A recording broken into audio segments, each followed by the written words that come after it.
It is certainly a high-profile clash and one to look forward to here at the Emirates. Arsenal against Liverpool. Who's going to prevail?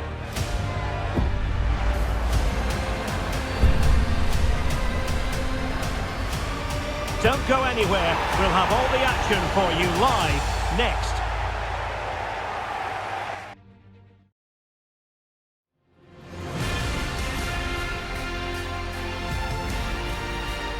Hello, welcome back to Armchair Armory, and we have Liverpool. Oh, Liverpool tomorrow. The good thing, I suppose, is that it's at the Emirates. So we all know what happened the last couple of times that we've played Liverpool. They've completely dominated us and played us off the park.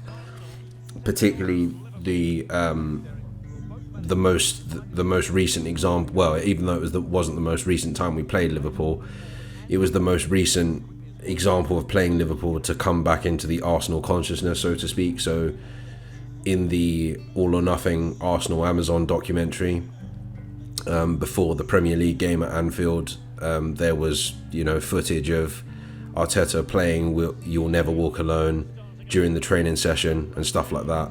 We went on to lose that game 4-0. It was also the game where you remember the confrontation between Mikel Arteta and Jurgen Klopp, and it was kind of after that confrontation where it just felt like Anfield got angry and Liverpool stepped up a notch, and they were 2-0 up. Well, I think they were 2-0 up by the end of the first half. So, and we were playing quite well at that point as well. So yeah, it's definitely now become I have a feeling it's going to become more of a thing now. Definitely. I feel like it's going to become more of a thing where that's good. That image of Arteta squaring up to Klopp is going to be played over and over again for years and years to come. So, and because of what happened on the Amazon documentary as well, I have a feeling there will always be a stigmatism around this fixture. And anyway, Arsenal-Liverpool has always been a big thing. Obviously, 89 was a significant moment as well. But in terms of tomorrow's game, I think I'm seeing a lot of people saying that we go into this as the favourites, which is kind of true if you go by form. So Liverpool currently sit in 9th at the moment, which is crazy that I'm even saying those words. In their last 5, they've won 2, drawn 2, and lost 1. Whereas we've won 4 and lost 1.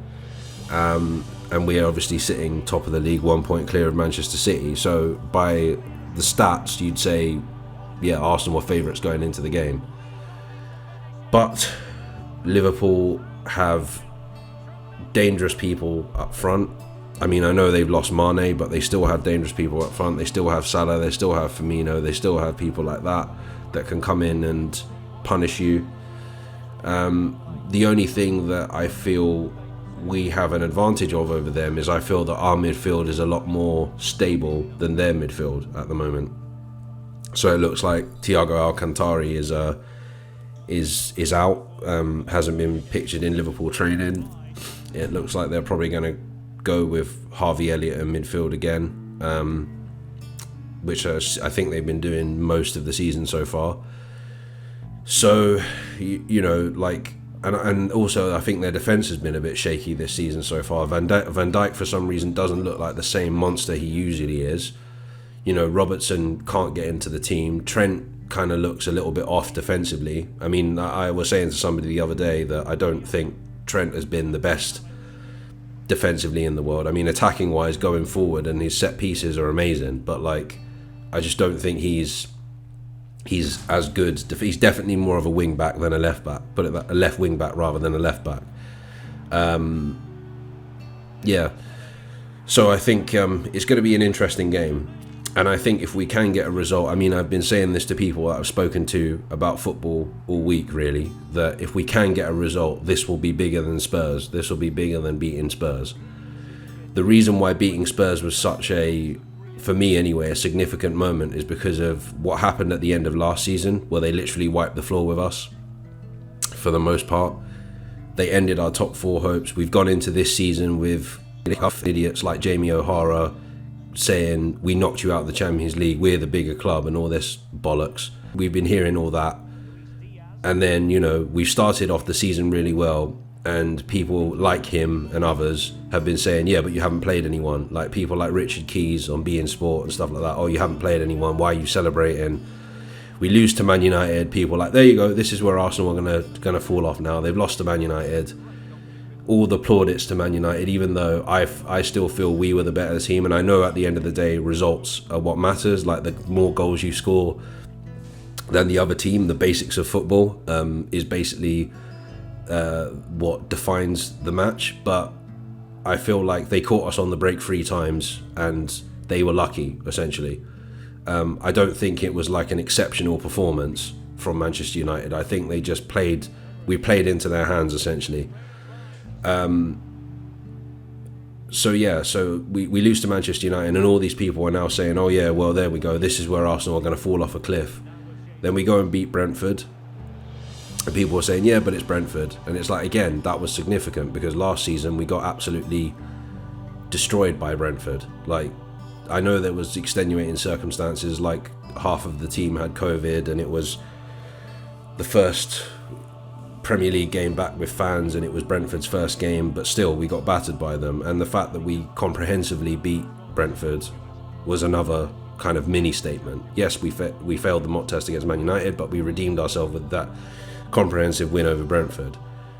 Then Spurs comes up and everyone's running their mouth. Everyone's shitting on Arsenal, saying, oh yeah, well, yeah, this is where Conte's got, again, people like Jamie O'Hara saying Conte's got Arteta's number, blah blah blah, rare tear, all that kind of stuff. And then we completely dominate and destroy Spurs and put that statement down. But then going on to this weekend, if we can get a result against Liverpool, particularly win convincingly, let's say we win 2-0, something like that, at least, because I can't see us, like, just, if we do win, I can't see us like beating them like 4-0 or something like that. But if we do, these, for the past 3 or 4 years, Liverpool have been considered one of the best teams in the world, let alone one of the best teams in England. And 3 seasons ago they won the league, so convincingly. So for us to go and beat them, and this is the thing, like the last time we beat them at the Emirates, they'd already won the league, so it wasn't like people took it that seriously. But this time, if we go out there and we get a result and we beat them, I think that's even, as I said, I think that's even more of a marker than beating Spurs last week, because we've beaten, one of the most dominant teams in the Premier League for the past 3, 4, 5 years.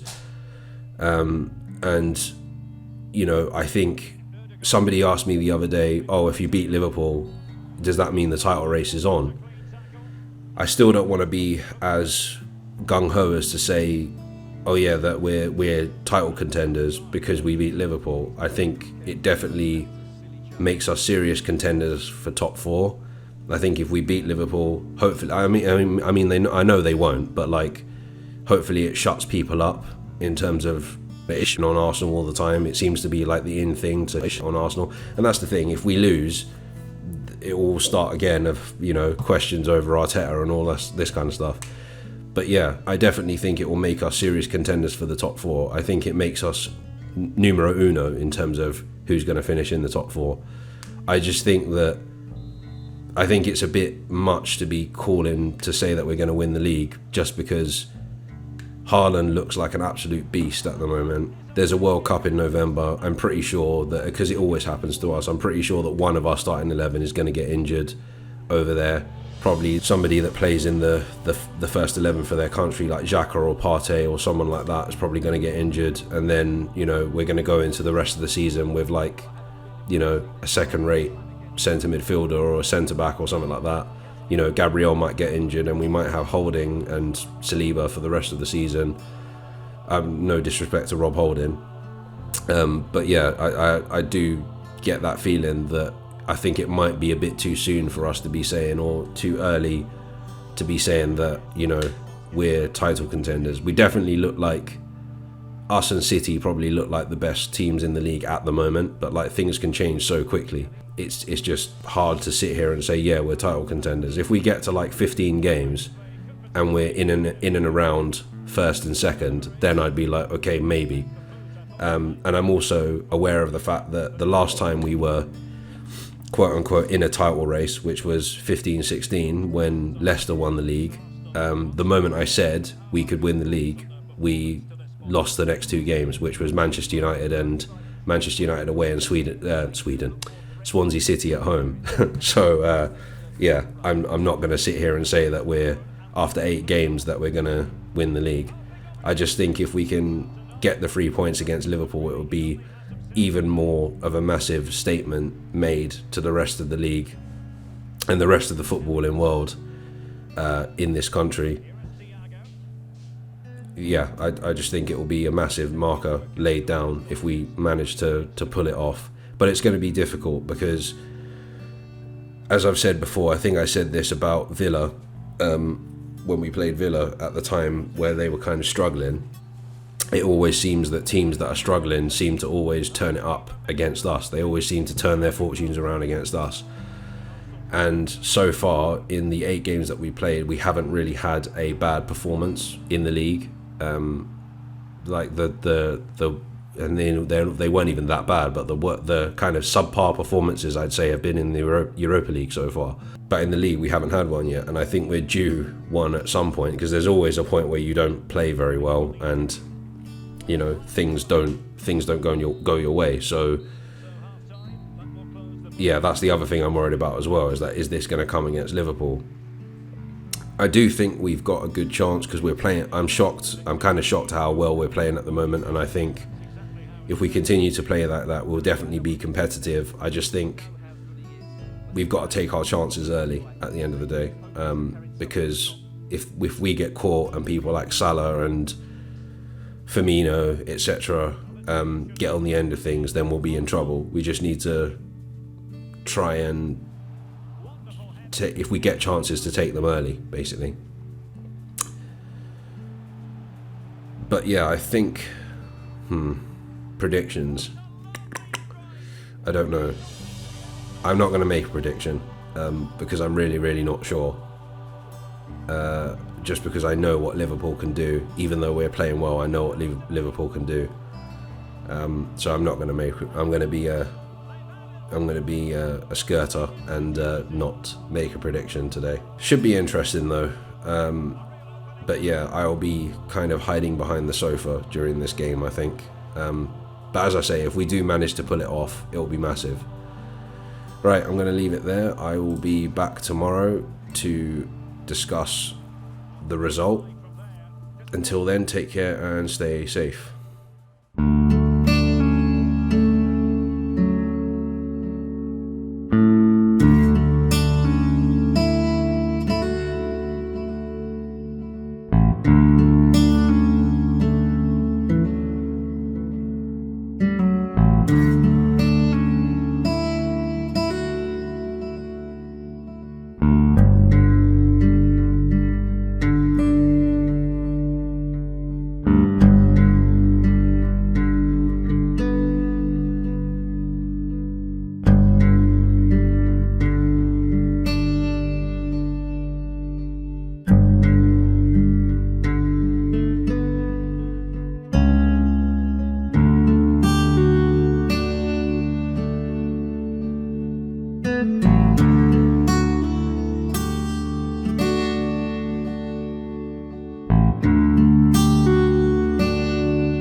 So into the second half, and the challenge has been thrown down to Liverpool. Let's find out if they can bounce back.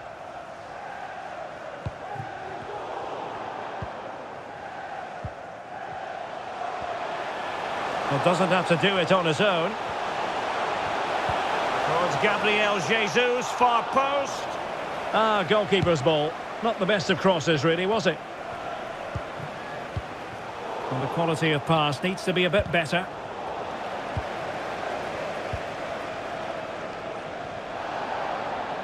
Arsenal get the advantage from the referee.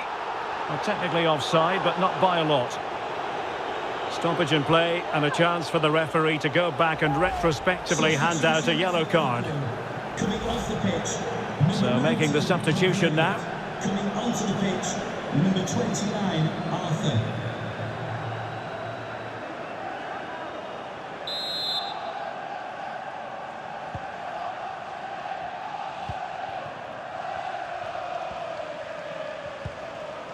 Arthur. This is Salah. Well, he has the measure of his man. Arthur. Well, they couldn't do anything positive with the cross. Thomas Partey. This might be the perfect counter-attacking opportunity. Now, will the cross work out for them? And the danger is averted. Long-range effort. And it crossed the byline. A goal kick as a result. And a substitution in the offing.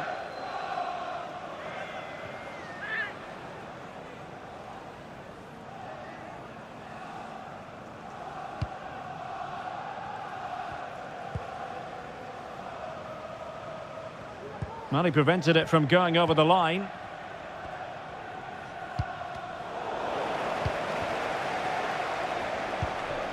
Trent Alexander-Arnold.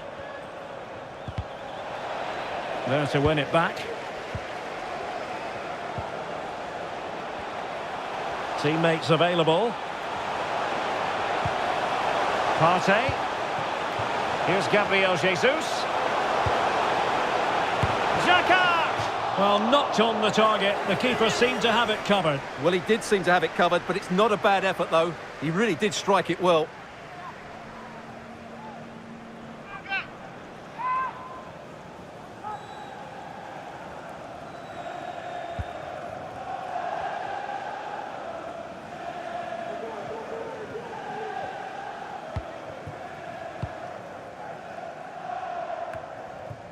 Andrew Robertson.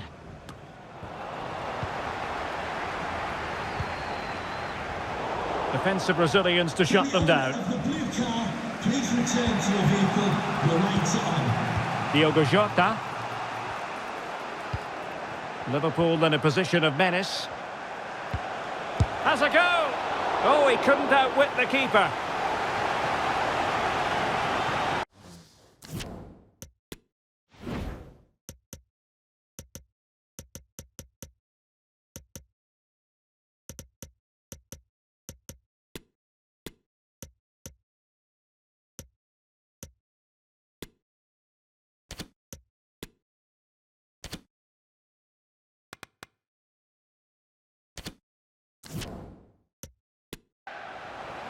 Substitution then. Let's see how it affects the match.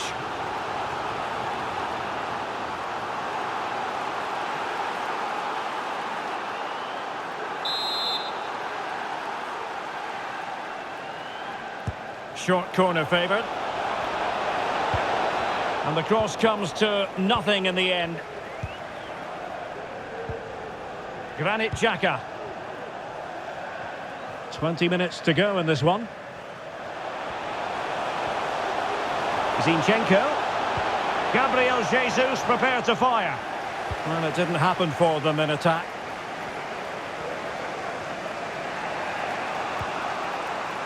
And the counter looks on here. Options available. Well, they seem to be onto something positive, but it faded away.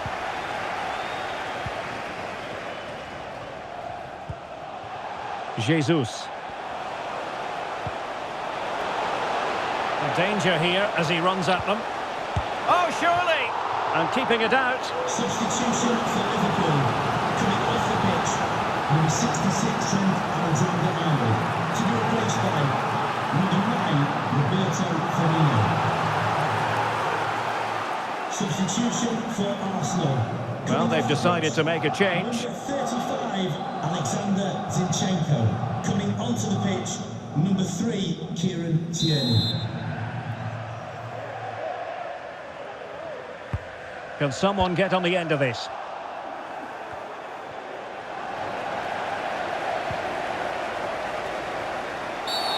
The tackle completely mistimed, and you would expect a booking under the circumstances.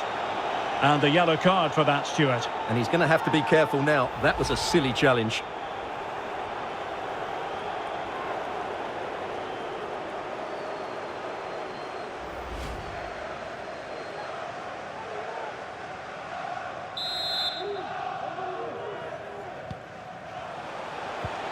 Gabriel Jesus. Shot attempted. Oh, a fine save at this point in the game. Well, he's just about kept them in it, but time's against them here. So the corner played into the box. Well, a bit short with the clearance. Well, nothing untoward happened. And ball back with Arsenal now.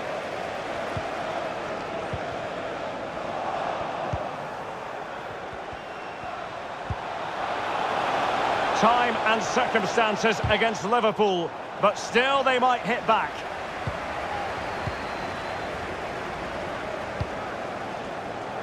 Saka. 5 minutes to go.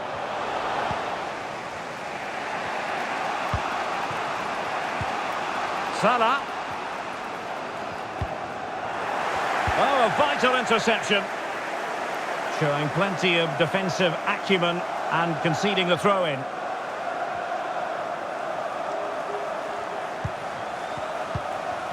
Liverpool have given it away. Mo Salah. Oh, good reflexes from the keeper and the danger averted. Time really is of the essence. What can they do from this situation?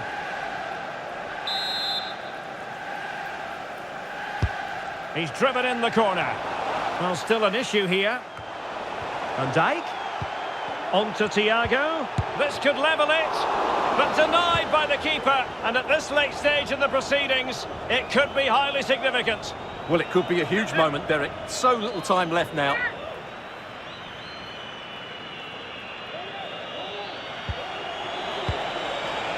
Nicely cut out.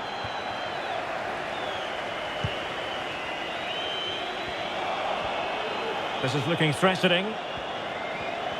And still they wait for the chance. Well, he didn't plant the seed of fear in the goalkeeper's mind, that's for certain.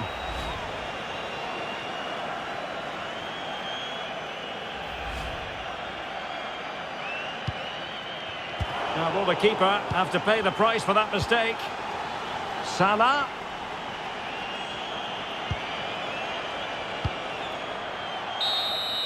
So there it is, the final whistle, and a satisfying outcome for Arsenal and their many fans around the world. What did you think of their performance as a whole? Well, Derek, they didn't dominate the game by any means today, but overall they had the better of the chances and just about deserved their win. Well, we're highlighting him for a reason, Stuart. He's put in a really authoritative performance here. Well, I thought he was excellent. Not only did he score a good goal, but his general play was outstanding. He certainly played a major part in their win here today.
Liverpool.